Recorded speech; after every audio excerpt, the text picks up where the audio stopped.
Hi అండి, happy వంటలకు స్వాగతం. క్యారెట్, టమాటా, పచ్చిమిరపకాయలు, ఆనియన్స్, పుదీనా, కొత్తిమీర, నెక్స్ట్ కారం, పసుపు, లవంగాలు, పలవకు కావాల్సినవన్నీ మనం రెడీ పెట్టుకున్నాం కదా. అల్లం వెల్లుల్లి పేస్ట్, తర్వాత స్పైసీకి సంబంధించినవన్నీ మనం మసాలాలన్నీ రెడీ చేసుకోవాలి. పచ్చిరొయ్యలు రెడీ చేసుకోవాలి. ఒక కడాయి పెట్టుకోవాలి. కడాయి పెట్టుకున్న తర్వాత ఆయిల్ వేసుకోవాలి. ఆయిల్ వేసుకున్న తర్వాత అది హీట్ ఎక్కాలి. ఆనియన్స్ వేయాలి. ఆనియన్ వేసిన తర్వాత 1 by 1 మనం ఏదైతే తీసుకున్నామో అవన్నీ యాడ్ చేసుకుని వేగించుకోవాలండి. క్యారెట్, టమాటా, పచ్చిమిర్చి అవన్నీ మనం యాడ్ చేసుకోవాలి. అవన్నీ వేగనిచ్చిన తర్వాత మగ్గాలి. బాగా రోస్ట్ చేసుకోవాలండి. గట్టితో తిప్పుకోవాలి అవన్నీ. తర్వాత మూత పెట్టుకోవాలి. మూత పెట్టుకుని మళ్ళీ చూడాలండి. పచ్చిరొయ్యలు వేసుకోవాలి. పచ్చిరొయ్యలు వేసుకున్న తర్వాత మళ్ళీ గట్టితో తిప్పాలి. తిప్పిన తర్వాత అల్లం వెల్లుల్లి పేస్ట్ వేసుకోవాలి. అల్లం వెల్లుల్లి పేస్ట్ వేసిన తర్వాత పసుపు, కారం అవన్నీ వేసుకోవాలండి. మనం ఏదైతే ముందు చూపించాను కదా ఆ విధంగానే మనం అన్నీ రెడీ చేసుకోవాలండి. ఈ విధంగా మనం చేసుకుంటే నా టేస్ట్కి తగ్గట్టు నేను చేస్తున్నానండి. మీకు నచ్చుతుందని అనుకుంటున్నాను. మిరియాల పొడి అవన్నీ వేసుకోవాలండి. అన్నీ స్పైసీకి సంబంధించినవన్నీ యాడ్ చేసుకోవాలి 1 by 1 అండి. అలాగే డీప్ ఫ్రై చేసుకుని అలా రోస్ట్ కింద చేసుకోవాలి. రోస్ట్ కింద మళ్ళీ మూత పెట్టుకోవాలండి. మళ్ళీ కలుపుకోవాలి. కలుపుకున్న తర్వాత వాటర్ పోసుకోవాలండి మనకు తగినంత. కర్రీ కింద చేసుకోవాలి దాన్ని. తర్వాత మనం ఒక గిన్నె తీసుకొని పలవ రెడీ చేసుకోవాలి. బటర్ వేసుకోవాలి, ఆయిల్ వేసుకోవాలి. తర్వాత మనం స్పైసీకి సంబంధించినవన్నీ, పలవకి సంబంధించినవన్నీ వాటిలో వేసుకుని నూనెలో వేగించుకోవాలండి.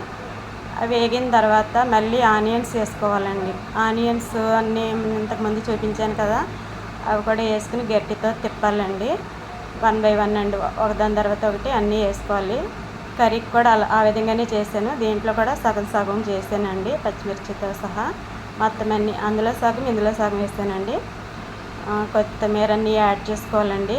కొత్తిమీర యాడ్ చేసిన తర్వాత అల్లం వెల్లుల్లి పేస్ట్, మసాలాలు అవన్నీ కలియబెట్టుకొని మనం అన్నీ చూసుకుంటా మనం ఒకదాని తర్వాత ఒకటి వేసుకోవాలండి. మసాలా దినుసులన్నీ వేసుకోవాలి, యాడ్ చేసుకోవాలి. మిరియాల పొడి అని మనకి ఏదైతే ఉంటే అది, ఎవరికి ఏదైతే ఇష్టమైతే అది వేసుకోవటమేనండి. నాకైతే ఇలాగ ఇష్టం కాబట్టి నేను చేస్తున్నానండి.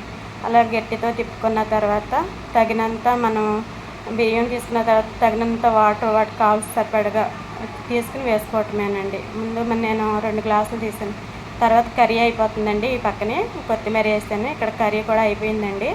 అదిగోండి ఇది కూడా పొంగి వచ్చేసింది కాబట్టి మనం రైస్ వేసేస్తున్నాం ఇప్పుడు. రైస్ వేసేసిన తర్వాత మొత్తం అదిగోండి రైస్ వేసాను. బాగానే వచ్చిందండి. అలాగా మనం అన్నీ దాంట్లో యాడ్ చేసుకోవాలండి. యాడ్ చేసుకుని మళ్ళీ అదిగోండి మొత్తం గట్టితో తిప్పుకోవాలి. గట్టితో తిప్పుకొని 1 kg రైస్ అండి అది నేను చేసింది. అదిగోండి ఆ విధంగా అయిపోయింది. ఆ విధంగా అయిపోయిన తర్వాత మనం ఏం చేయాలంటే మళ్ళీ కర్రీ యాడ్ చేసుకున్నాను కదండి, కొంచెం ముందు వేయవలసింది కానీ కొంచెం ఇది డీప్ ఫ్రై అయిపోయిందండి. కాకపోతే నేను రైస్ అయిన తర్వాతే వేస్తున్నానండి.